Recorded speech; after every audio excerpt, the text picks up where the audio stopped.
Early on a September morning, Algonquin hunter Archie Rat heads out in his canoe to look for moose.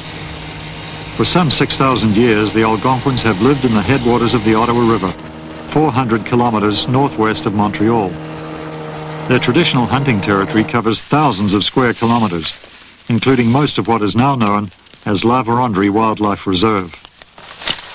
Nowadays, outside sports hunters take hundreds of moose from this area every year, and on this day, Archie Rat neither sees nor hears any sign of the animal.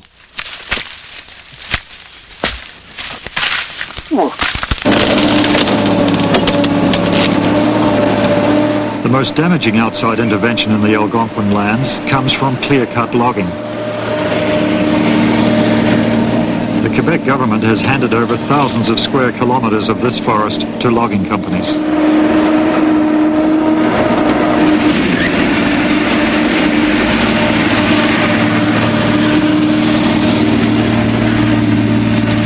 This has left the Algonquins, who depend on the forest, with no option. They must take action if their way of life is to survive. The Algonquin Indians arrived on Parliament Hill around 2 o'clock and, despite warnings from officials there, began to set up their tents. But not long after the tents were up, Hill security moved in to take them down. Because under the Public Works nuisance regulations, you're not allowed to camp. You've been told not to camp, and we're telling you to take it down. You won't take it down? No, we'll take it. In their defense, the campers argued that Parliament Hill is unsurrendered Algonquin territory. The Ontario courts have ruled this is a legitimate defense. Well, we're planning on staying here until Friday, and to have at least we'll know by Friday anyway where do we stand. Where do we stand with this government? But as things turned out, the encampment lasted only a couple of hours. The RCMP systematically went through it, tearing down the tents and arresting the squatters. You're hurting me, sir. Well, you don't want to walk.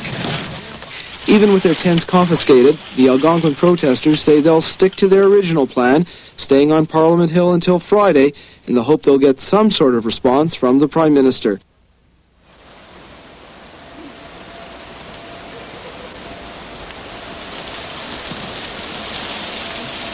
A year has gone by, and tired of being ignored, the Algonquins blockade 6 new logging roads being built in the middle of their hunting territory. This halts work on these roads and prevents workers from opening up new logging areas in Algonquin traplines. Instead, they become surprised observers of a growing non-violent protest. We're not happy with what's going on. The community is mobilized in this last-ditch defense by their chief, Jean-Maurice Machuan. Along with those other guys that are working there now. We want this thing to stop now, that we might have... The confrontation draws the attention of the police from the nearest town, Maniwaki, 150 kilometers to the south. The loggers turn up for work every morning and sometimes manage to evade the blockade. And when we got here, they've already got 2 guys in here, and we asked them to leave. So they were working here? And they've already started. They said they already cut 15 trees down while we were organizing to get the people here together. What are these? They're not loggers, eh? They're making roads. They're making roads for the other contractors to come in, the ones that are going to do the clear cutting. The Algonquins are represented by 2 lawyers, Gerard Gay of Hull and David Nawagabo, himself an Ojibwe from Northern Ontario.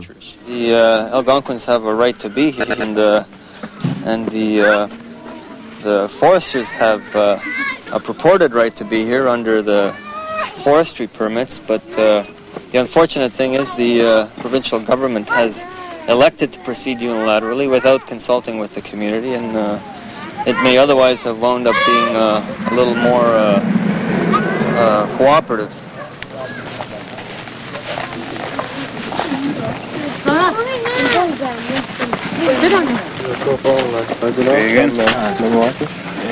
Can I talk to you a little bit? Right ahead. Okay. I want to know what your intention for today. Well, just be around here. Don't let these guys start. And what is your right concerning that? A right to about live. The territory here in the La Vérendrye Park. A right to live, to have food on the table. Do you have some paper about that? we're not talking about dealing with rights to the land. We're talking about food on the table and protecting the natural habitats, the wildlife, which is trying to bring to the Canadian attention that this is a wildlife reserve that they're raping. Do you have some document to prove you have the right to live here, something like that? So we've been around here for thousands of years, so that gives us a right to live off this land. The Algonquin occupation of this forest has been unbroken in human memory. They have always maintained their traditional hunting life, as these pictures from 1929 show.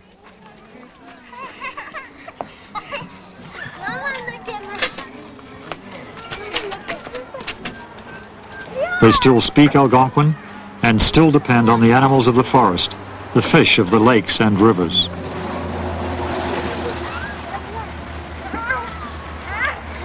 Their traditional meeting place, Barriere Lake, was flooded out by a huge reservoir in the 1920s and eventually abandoned, except for a few people.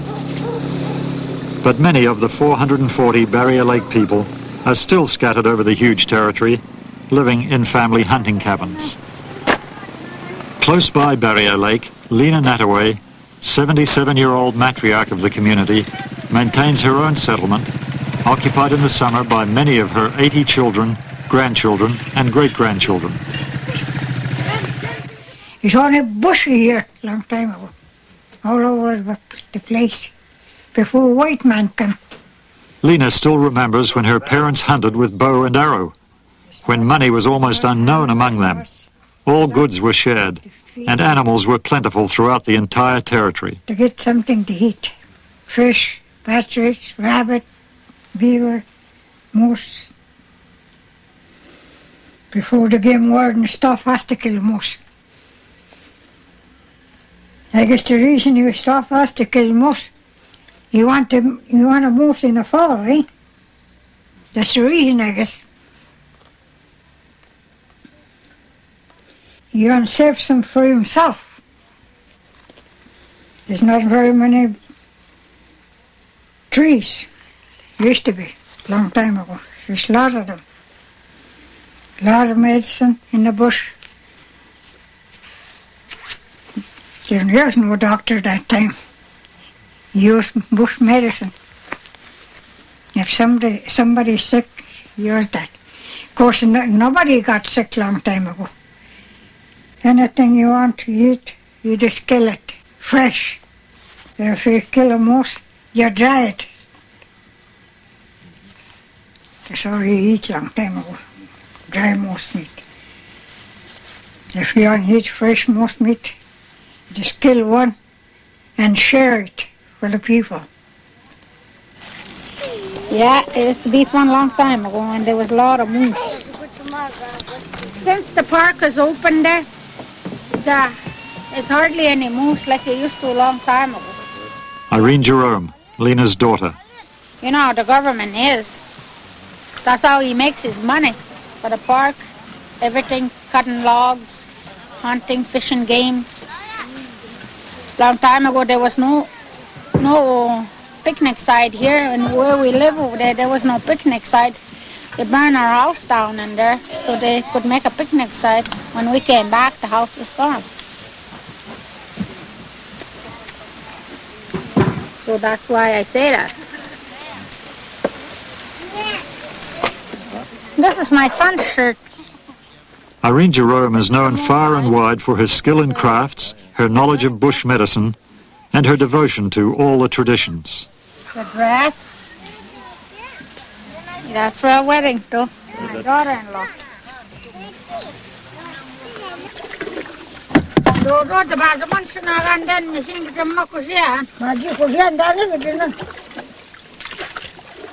Two boss don't get along together.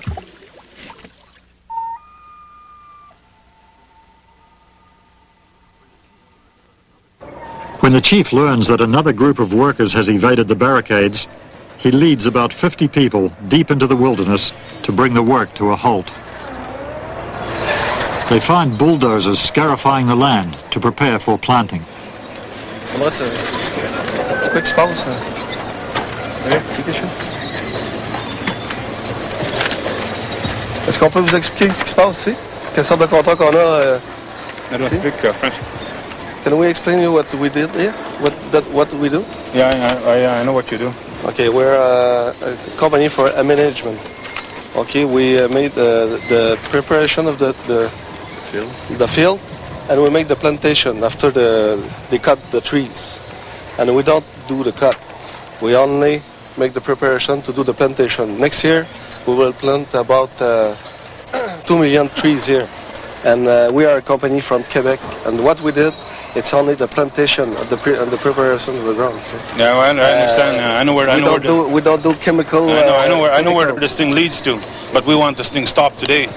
So for now, we're here is to ask you to stop what you're doing and leave until we have some meeting with some officials that are responsible for damaging our land.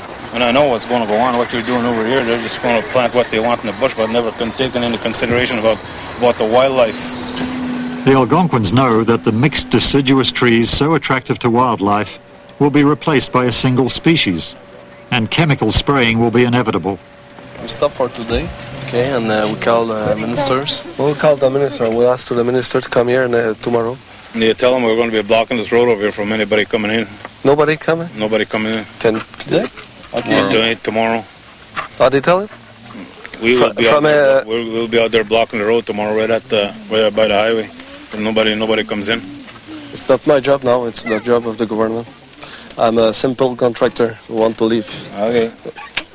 No hard feeling there. Okay. Thanks for your cooperation. Okay. Bye.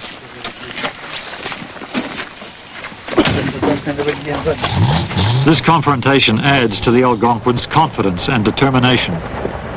But as their protest grows, they become aware of gaps in their information.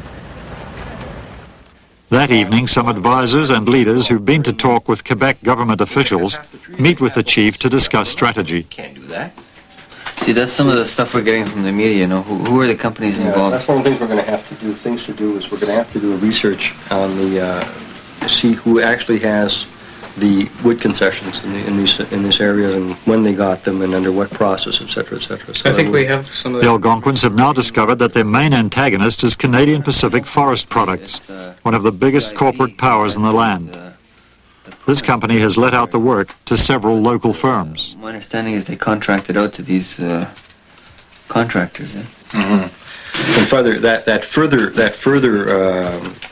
confirms the point we were making earlier, that our clients have got more rights than they do. And these guys are just contractors for the main licensee. The licensee isn't even there. Yeah. We're not necessarily asking them to stop totally all the time. So it isn't going to be. I mean, the trees are always going to be there. They can go and cut them later. The government could issue a license somewhere else. When it comes to the environment, everybody's touchy on the environment nowadays, right? Mm-hmm. But when a native person talks about the environment, they don't want to talk to you. Because to talk to you means to admit that you have something to say about the land that you're occupying. They don't want to admit that. Okay? And the result of that policy is that when it comes to the environment, you have less rights than any other citizen in this province.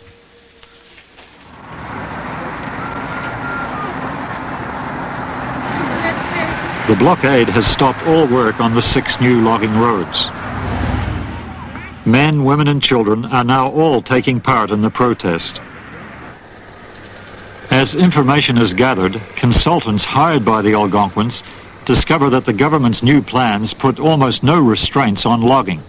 Virtually all of the land in this area is designated as priority forest production, which means that there are the minimal amount of constraints on forest activity, on allocation of volumes in this area, and minimal standards applied to the protection of environmental and wildlife values. What the research has been, there have been kind of 2 parts of it. As Rebecca Aird briefly turns the road blockade into a community classroom. The land, so that we can get some picture of what the existing land use of the community is. These areas in red here are areas that have been clear-cut at some point during the past 20 years.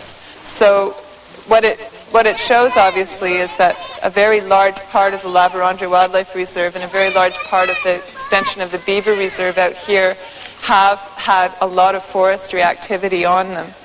It's not only for us Indians we're doing it, it's for everybody that lives Hector around. Jerome explains the Algonquin attitude towards outsiders. We can't tell these guys we're doing this just for us, and you guys got to stay out of the picture. We can't do this. We got to face the fact that they're here, and we got to share this land now. The Algonquins have not been consulted in any of this, I imagine. No, not in any way, and in virtually none of the land use planning that's done in the area are they consulted. There's land use planning that's done by the regional county municipalities in the area, and they don't recognize Indian people as being part of their consultation needs at all, because they're seen to be a federal responsibility, so they're not even recognized as land users really in the area. By the weekend, the tension eases. The companies agree not to resume cutting before the following Tuesday, but then they will seek court injunctions to bring the protest to an end. For the children, the blockade becomes almost like a holiday. Most of the protesters return to the reserve of Rapid Lake, 40 kilometers to the north, where they've lived since the mid-60s. The 59 acres of Rapid Lake is the only land the government recognizes as the territory of the Barrier Lake people. It is overcrowded, is built on sand, and is badly eroded by the fluctuating water levels of Kabonga Reservoir.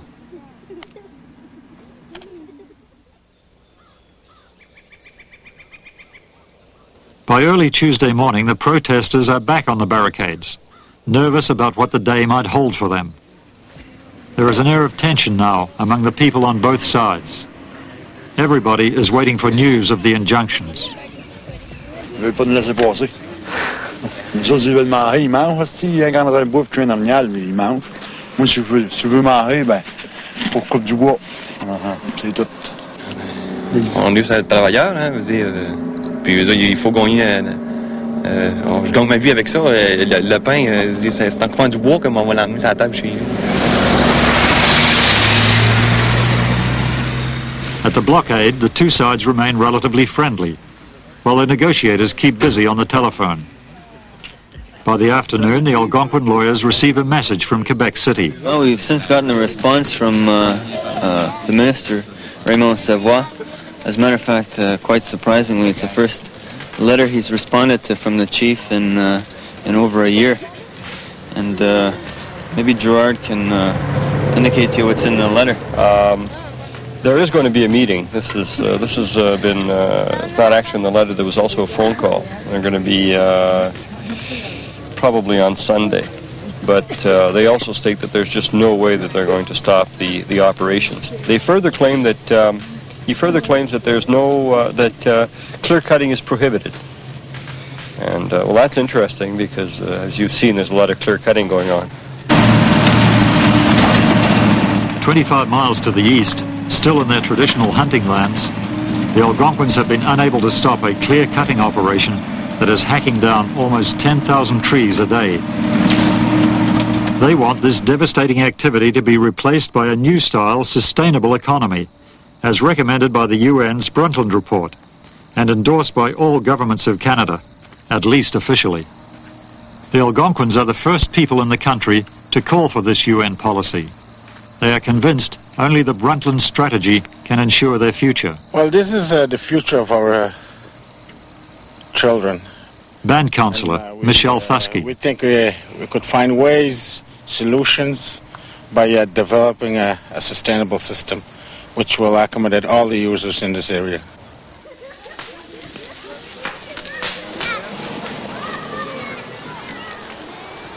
Early in the morning, the Algonquins move their 28 tents from the surrounding trees into the middle of the logging road. They do this in defiance of an injunction obtained by Canadian Pacific forbidding all further protests. The whole community now joins the blockade as the Algonquins, in almost a celebratory mood of defiance, escalate their protest into an act of civil disobedience. Tension is high throughout the day, especially with the arrival of police wanting to serve a warrant for criminal actions allegedly committed early in the morning. They do not know on whom they wish to serve the warrant, and they cannot specify the offence. You're saying that there was some plaints this morning? Yeah, he's saying there was some complaints. Somebody laid some complaint this morning that that loggers have been harassed or something, and they say they're going to lay criminal charges. Which one? We just told the ones over there to leave. Tap them in the back and say, "Why don't you go?" That's all we did. Yeah. We asked him politely to leave. And he's taking his bulldozer on. He's what he said. He was going to take his bulldozer right out of there. There you go. That's just now. Yeah. How come they said this morning? We just did it about 10 minutes ago. 10, 15 minutes ago. Alors, est-ce que vous allez lui dire ça, là? Que c'est, selon nous, ça devrait être civil. Oui, correct. Oui, tout criminel. The people are determined and getting angry. And in the middle of the conversation, the policemen turn on their heels and leave, unable to serve their summonses. The threat of the law recedes as politicians take over. In the last few weeks of a provincial election campaign, André Pelletier, the Parti Québécois candidate opposing the Quebec Minister for Native Affairs, Raymond Savoie, arrives to support the Algonquin protest. But I wanted to be here because environment is life. Life starts with the land. The more we pollute the land, the more we kill ourselves. And that's why we gotta stop doing all this wood cutting. Especially the Algonquins now find that electoral politics have a certain magic.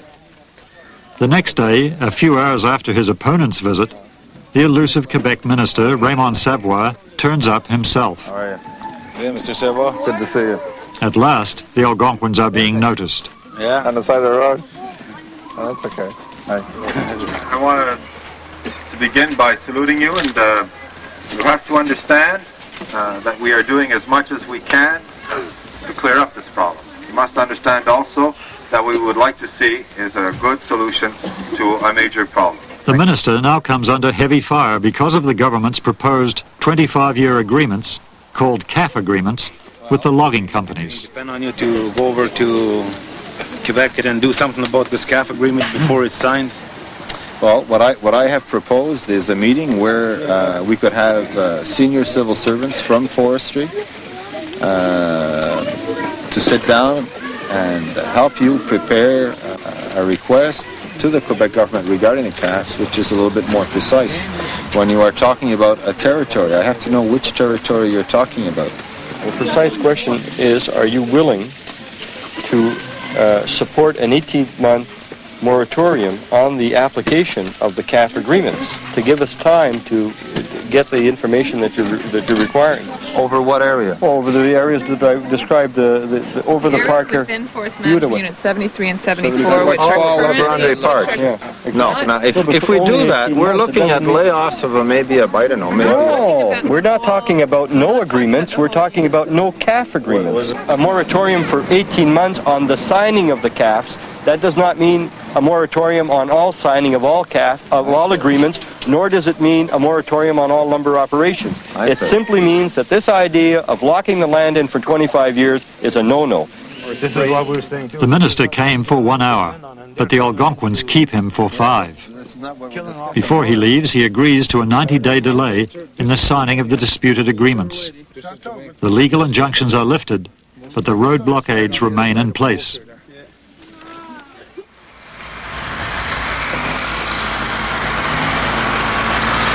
In the following winter, the Algonquins resume their hunting and trapping. Archie Ratt and his friend George Thusky are able to trap beaver again, although they have to travel through large clear-cut areas on the way. Archie and George realize that if the clear-cutting continues, eventually there will be no beaver left to trap.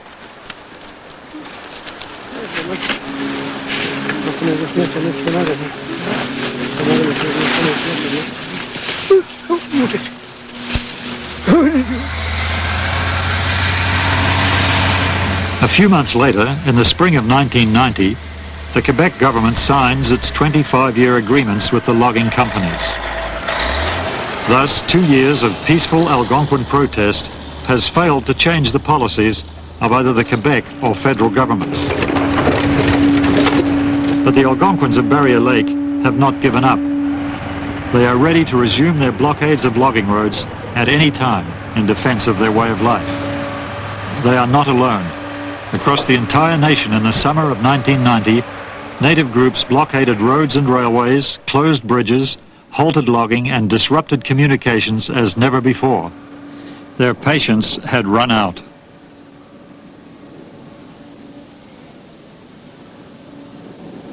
I think they should start involving us in their process. We're always on the side. We're never consulted when something happens. It makes us angry once in a while.